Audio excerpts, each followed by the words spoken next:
So guys, you can see over here we have two codes. One is the design and one is the test bench. First, let's see the design code. That is the DUT, device under test code. So we just made a module called compare. We took two variables A and B. Then we use a combination block using the static, means we are checking all the variables at one, A and B, only two variables. Now we use if else condition. You can see the syntax over here. It is just like C or C++. You just write if A double equal to B, but instead of using brackets, you just write the command directly. We are using the display command like you use serial.println in Arduino. We are using $display over here. Now we write this text. If both A and B are equal, it means display this text A and B are equal. Else, if they are not equal, display this text A and B are not equal. Now we didn't assign values to A and B here, like A is equal to 1, B is equal to 0, A is equal to 0, B is equal to 1 here, because we made a test bench, like we did what professionals will do. We made a test bench. There we assigned these values to test the code. So first of all, what we did is that we initialized the time, like 1 nanosecond over 1 nanosecond, whatever the time is written will be displayed as it is.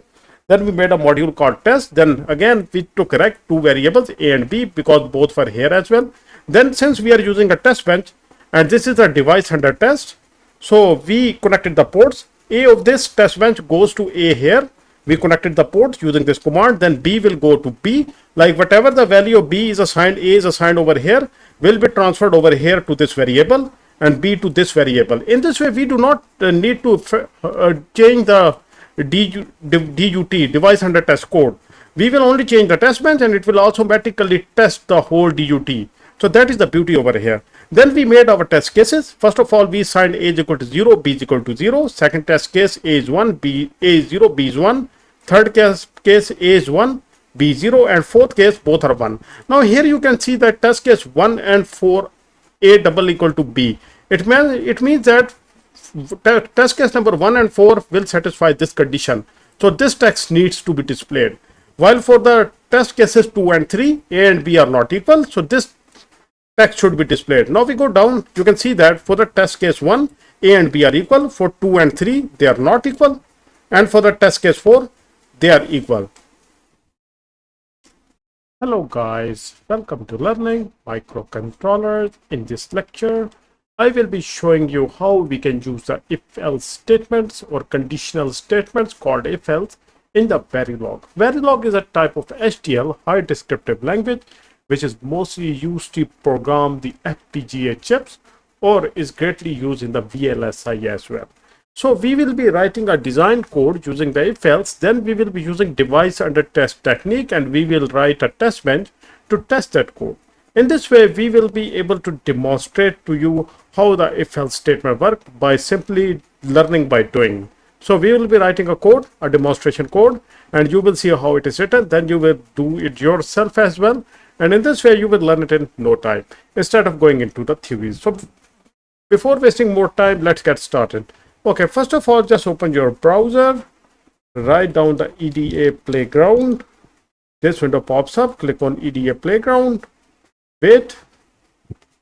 Okay, let it open up. EDA Playground is a free tool. They don't ask for money. It is totally free to be used and it greatly helps the learners in learning because you do not need the hardware to test your Verilog codes. So it will greatly help you to learn this high descriptive language without using the hardware. Okay, now the next thing is you have to log in. Before logging in, you have to sign up using either your institution or an organizational email. Because if you sign up with a Gmail or Yahoo, etc., you will not be able to use the commercial simulators, while you can use the free simulators like Verilator and Icarus or GHDL. So let's log in. I'm not a robot. Click on login. Okay, this window will pop up. Wait until your coding window starts up. Now you will see two windows. One on the left, this is the test bench. You will write the test bench here. And one on the right, you will write your main design code over here. So first of all, we write a main design code to show you how the if-else work. Now, my code will be very simple. Just we will be comparing two variables A and B. If A is equal to B, then we will display a text called A and B are equal. Else A and B are not equal will be there. And the values of A and B, we will be assigning them by using the device under test bench over here. we will be connecting the ports, and then we will write a test bench where we will assign different values to A and B. As soon as the values come the same, it will show over here that the text corresponding to that in the if and else loop. So first of all, let's get started. So let's first of all write the design code. So first of all, I write here module. We make a module called compare. Compare. You can name it any as you like. I will name it compare. I take input variable type A, variable called A, then another input called B. That is all I need for my demonstration. Then the closing bracket and semicolons. Now this is the syntax. Now since we are just going to use a if-else condition, it is best to go with a combinational logic. We will not be using a sequential code. We will be using a code which is checked parallelly. So I write here always at the rate of static, and that's it, and begin. Now this line always at the rate of static, it tells us that whatever I write below will be checked. Everything will be checked, all the variables will be checked. We write end here, since from here to here until the end arrive, it will check all the variables at a time. So this is more like a combinational logic where everything is being checked in parallel, rather than the sequential logic where we use always at the rate of pause edge, or we are synchronized with the clock. See, we do not need a clock. We didn't initialize the clock, so we do not need the clock. So that's why we use the static here. Like instead of writing A, B, check these two variables, we just write static. And static makes sure that all the variables inside which are coming inside will be checked at the same time. So I write if condition. The syntax is the same, A double equal to B. We do exactly same in the microcontrollers as well. Only the difference is that we do not need a bracket here. I will use the $display command to show the text, just like in case of an Arduino IDE. You will write if A is equal to B, then serial dot println, something like this, dot println, and here you will write any text that you want, like this. The same we do here. Instead of writing this, we will use the command called $display to display data on the terminal, $display. And if A and B are equal, I say over here that A and B are equal. This will be displayed on the terminal. Else, in case these both are not equal, then else we use the same command called $display to display a text, and instead of writing they are equal, we write not equal, not in capital, not equal. Okay, so that is what I am gonna write here. Simple. Now this will be my code. Since we started a module, we have to end the module as well.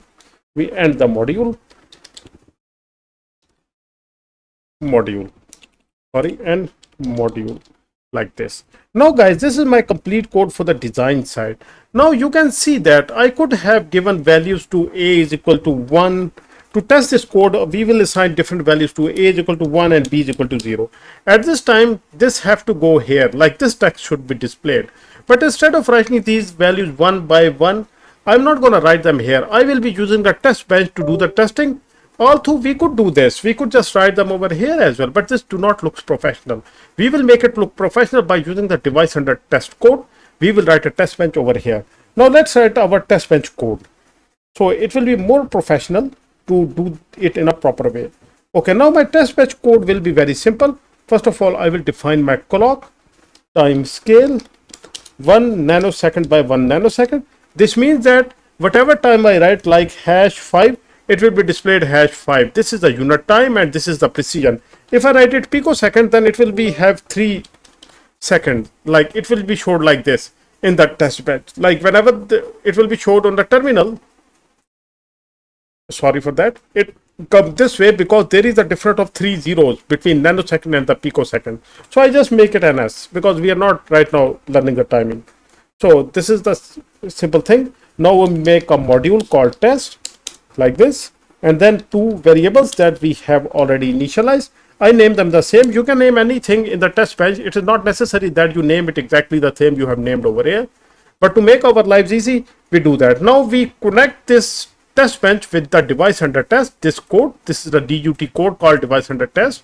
We connect it with the test bench code using UUT command. So compare is our module that we want to connect. I write compare over here, then I write UUT then I use the bracket. Now let's connect the ports. Like whatever the value of a is here, it should be here. Like if I enter a value of a over here, like a is equal to 1, b is equal to 1, it have to go over there. So these variables must be synchronized. Like if I give any value of a here, it will go there. So these ports needs to be connected, a to a over here and b to b over here. So for that, you write this command dot a bracket a. If it was having a different name over here, then we were to write different name over there, here as well. So this is very simple. If you write the same name, your life becomes much easier. B is connected to B, then bracket and inverted commas. Now our ports are connected. Now we can begin our test code. Initial, begin, then we start writing the test cases, and we can write it until the end arrives. I am writing this first, so most of the time whenever I complete the test case, I forget to write the end. Similarly, we started the module, we have to end the module as well, and module as well. I write them these earlier so I don't forget them in that. So we write our first test case. I call it test case 1, and we assign the values to a is equal to 0 and b is equal to 0. Now this means that they both are correct. So we give, that is our time interval 0, because see that behind there is no time. So it will be at 0 time interval. Now we give a delay of 5. After 5 time intervals, we write our test case 2. We just copy paste this. We just have to change the values of a and b. Now we make the a go 0 and b go 1. Now we make the third test case. Now see what is the beauty of using the proper method. We are not touching the design code at all. We are taking this as a device under test, and we are just changing the test bench. See, I'm just playing with the test bench. I'm giving these conditions over here because ports are connected. Whatever I give these values here, they are transferred to over there to these variables automatically. And then these conditions will be applied. So that is the beauty of using a test bench. You don't have to touch that code. And that is what is the job of a verification engineer in VLSI industry.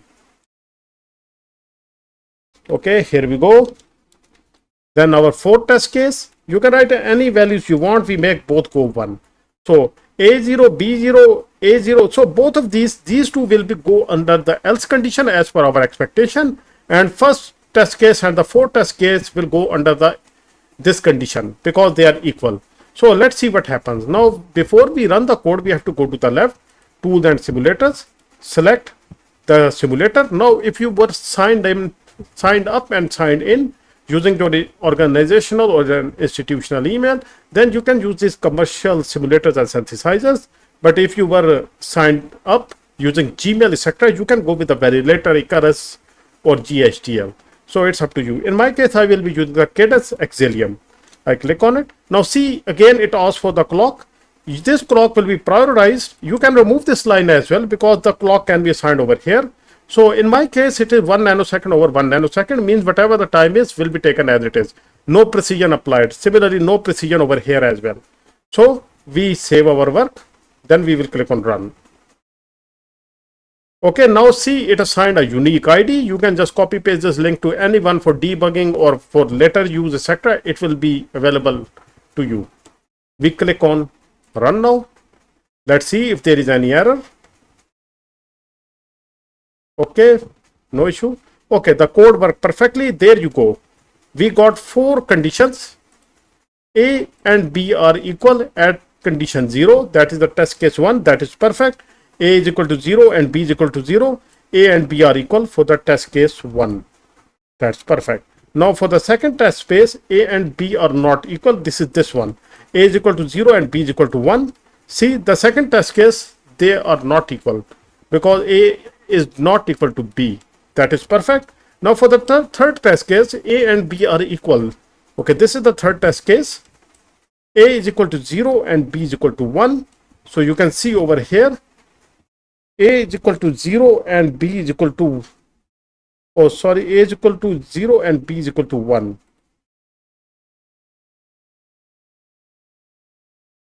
The third test case, okay, one test case has missed. We, I think, made some mistake over here. A is equal to 0, B is equal to 0. Okay, that's perfect. Test case 2, A is equal to 0, B is equal to 1. Test case 3, B is equal to 1. That's perfect. Now we write another 5 here and write finish. This command sometime is required because you will get such errors. You have to finish the simulations as well, like this. Now click on run. You will see all the 4 cases here.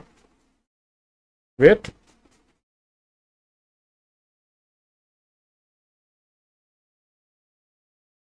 Okay, something is wrong. One case, this one is being missed.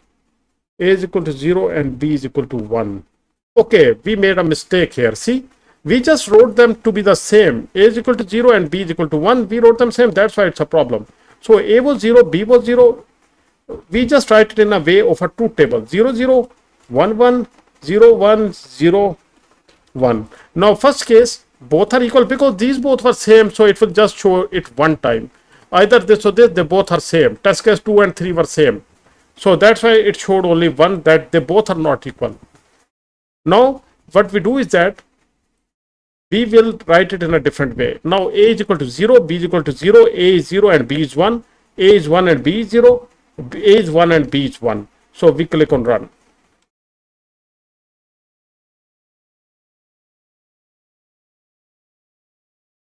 Now see, all the 4 cases have appeared. Now first case, that is A is equal to 0 and B is equal to 0. A and B are equal. See, so it displayed A and B are equal. Perfect. Now for the second test case, A is equal to 0 and B is equal to 1. They are not equal. So it shows not equal. Now A is equal to 1 and B is equal to 0. Not equal. Now A and B are equal for A is equal to 1 and B is equal to 1. See, they are equal as required. Now this is how the if else works in the EDA Playground, and that's how you will write in the Verilog, and that's how you will test your code as well. So guys, this is it. I hope you guys learned something from this lecture. If you have any questions, please do ask. We'll see you in the next lecture. Goodbye until then.